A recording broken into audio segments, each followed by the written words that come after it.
Together with my former colleagues in the United States Congress, you and I represent more than 800 million people. Stop and think about that for a moment. Two elected bodies that shape the laws for almost 1/8 of the planet's population.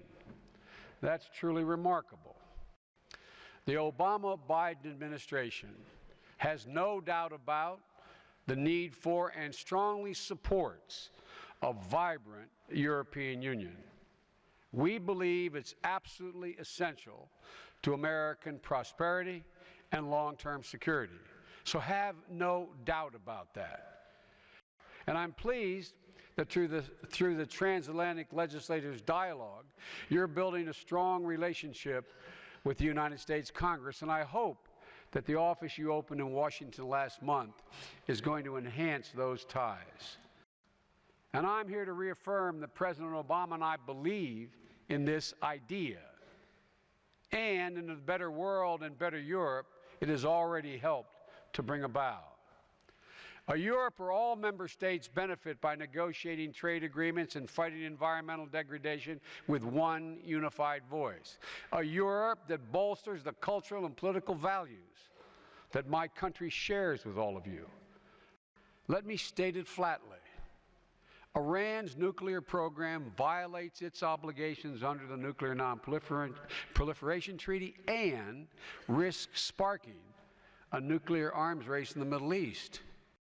Tehran faces a stark choice: abide by international rules and rejoin the community of responsible nations, which we hope for, or face further consequences and increasing isolation.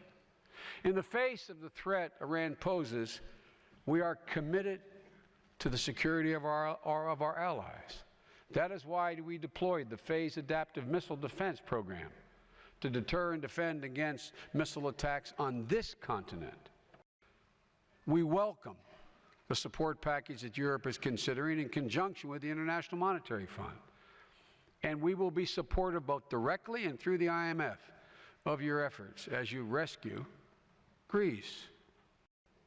The new powers granted this Parliament in the Lisbon Treaty gave you a greater role in that struggle and a greater imperative to govern responsibly. The U.S. government and this Parliament have struggled over how best to protect citizens without yielding the foundational rights on which all of our societies are built. I don't need to tell this audience about Europe's proud tradition of protecting citizens from government invasion of their privacy, a commitment grounded in respect for the inherent dignity of all people. We call them inalienable rights. We wrote them into our Constitution. And America's commitment to privacy is also profound, as profound as yours. The longer we are without an agreement on the terrorist financing tracking program, the greater the risk of a terrorist attack that could have been prevented.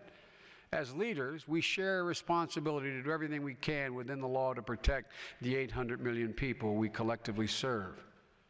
We've disagreed before. We'll surely disagree again. But I'm equally convinced that the United States and Europe can meet the challenges of the 21st century. Courage is also what it takes to sit down and listen. While this afternoon I have done all the speaking, be assured that my government, my president, that we are back in the business of listening to our allies. Thank you.